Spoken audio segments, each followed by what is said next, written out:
To block websites on Google Chrome, go to the Google Chrome Store. This is where all the extensions are listed.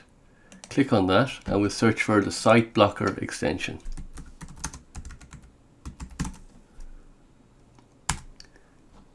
Click enter and we'll use the first one here. So we'll click on that and we'll add it to Chrome. Add extension. Site Blocker has been added to Chrome. So we'll click on the list of extensions here, Site Blocker. Okay, and we'll add the Guardian newspaper.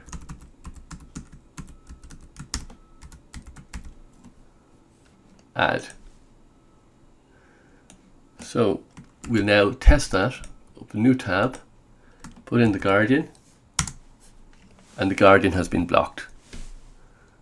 So that's how you can block websites on Google Chrome to increase your work productivity and keep you away from addictive websites.